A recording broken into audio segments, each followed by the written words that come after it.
Hello everyone, my name is Jay. I'm one of the expert PTE teachers here at E2 Language. If you don't know what we do or who we are, check out e2language.com. What we're going to do in these tasks of the week that are coming up, so you should subscribe to this channel, is we're going to do some guided tasks. Today we're going to look at reading multiple choice, choose single answer. I'm going to give you a pretty hard question, not even pretty hard. I'm going to give you a super hard question, give you 3 minutes to try it for yourself.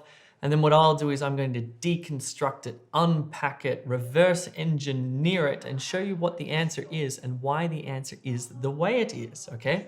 And sort of talk to you about method and approach and things like that, okay? So just before we get started though, I want to introduce you to our other E2 PTE teachers who are all fabulous, by the way. So here are some of the other teachers. A lot of people think it's just me here at E2 Language. That is not true.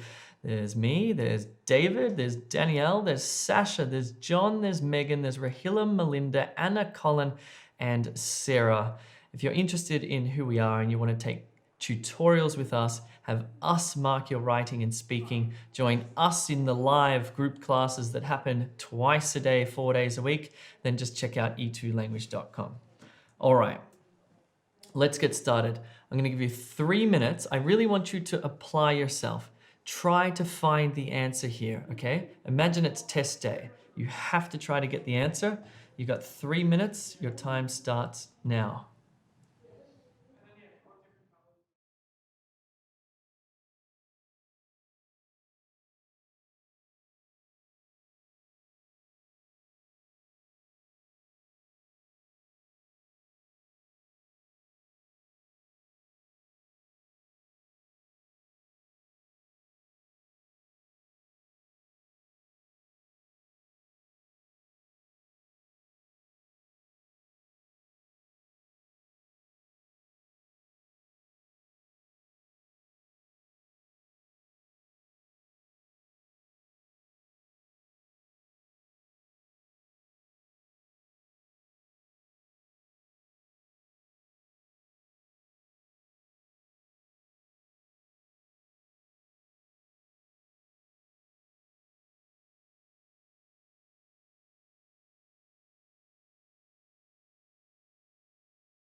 Okie dokie, how did you go with that one? It was super difficult. Just keep in mind, In the PTE, not all questions will be that hard. There's a scale of difficulty, right? That was right up at the most challenging end of the scale. Some of the questions you'll get on test day will be pretty straightforward. You'll go, whoa, that's actually quite easy. It's, C, for example.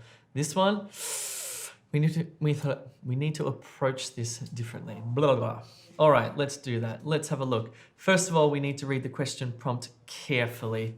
What is the main difference between cellular aging and young and old people? Okay, again, what is the main difference between cellular aging and young and old people? My suggestion to you is to then not read the answer options here.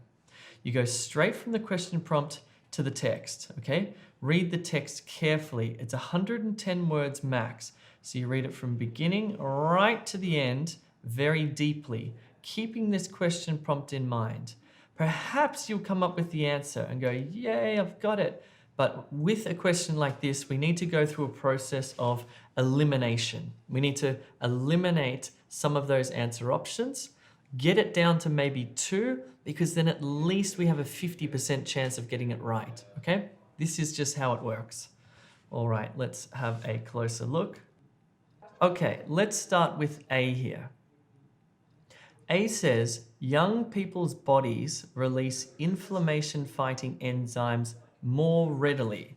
More readily than what or who? So we know we're talking about old people here, so there's information missing. Again, young people's bodies release inflammation-fighting enzymes more readily than older people's bodies, okay? Then we go to this part of the text, because we've got some keywords such as inflammation, for example, inflammatory inflammation. The injured cells also release inflammatory factors, release inflammation-fighting enzymes, not quite, that tell the immune system to clear them, okay, damaged cells.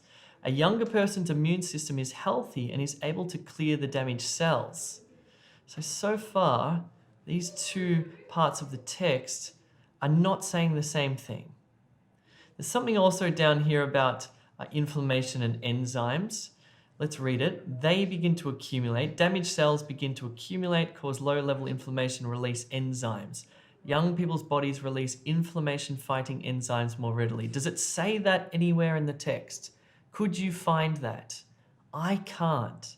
It is not a clear relationship between that answer option and what is written in the text. There are words that are the same or similar, but the meaning is just different. So what we're going to do with this one, because we can't directly, it's not contradictory, we can't just go, it says the opposite thing, therefore we can eliminate it. What we'll do with this particular text is we'll put a question mark next to it. It's unlikely. Okay, remember this is a process of elimination. It's unlikely. So we'll leave A. I'm not happy with A.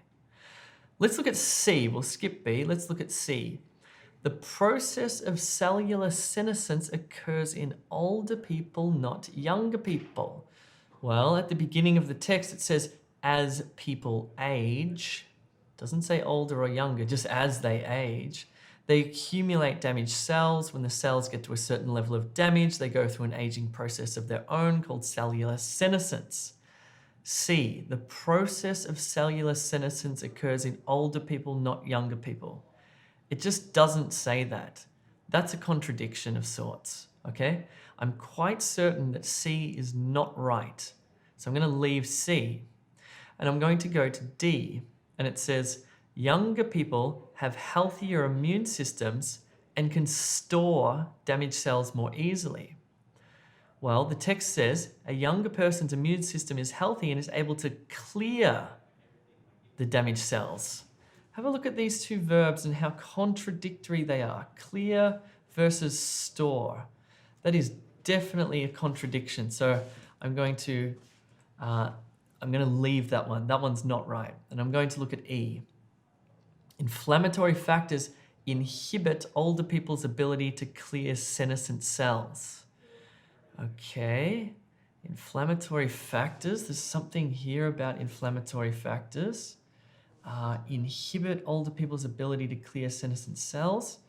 something releases inflammatory factors that tell the immune system to clear them. There's nothing written about older people's, and it's nothing written about being inhibited. And here there's something about inflammation, but again, it's one of those ones where you sort of go, you know what? It just doesn't really make sense. It's not saying the same thing. Okay, so we've got two that were sort of quite contradictory, and we've got two that we're unhappy with. There's one left. Let's have a look at B.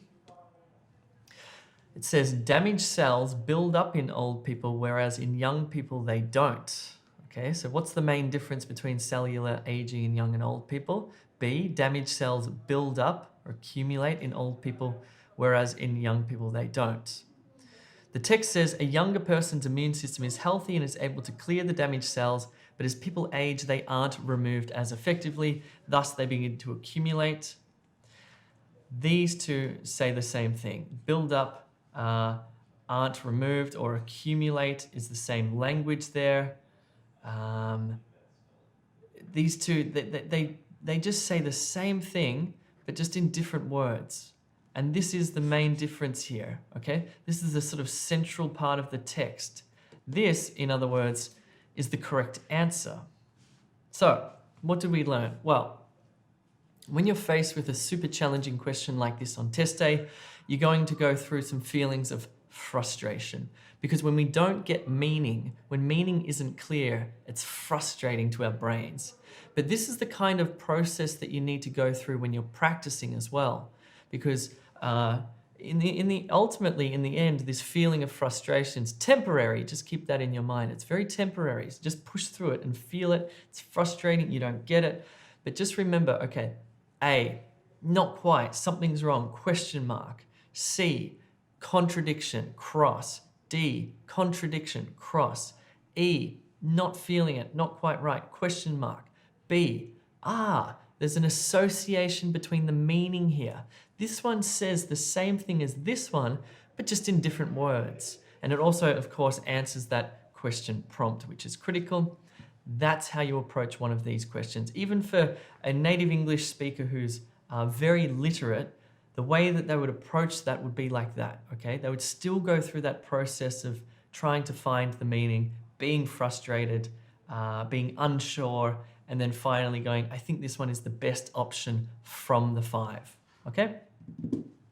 Wait, I just want to show you what happens when you upgrade on E2 language. Check this out. So we just released new packages, by the way. So we have this new Express package for 1 month. So if you're in a rush for your PTE, it comes with all of the methods, all of the practice questions, 10 live classes that happen twice a day. You can focus just on speaking. It's up to you. You get full access to the recordings if you miss the live classes.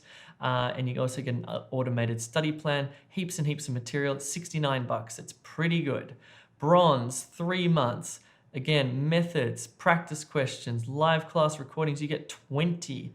You also get 3 speaking feedback assessments, 3 writing feedback assessments, 1 45-minute tutorial. It's $139. I'll let you check out Silver, Gold, and Platinum, but they're extremely good value. For example, for Platinum, you get 40 live classes. This is actually much cheaper than a language school, so do check it out. It's something to consider. Anyway, that's all from me. Check out e2language.com.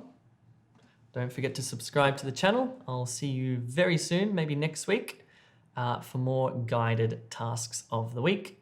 My name is Jay. See you soon.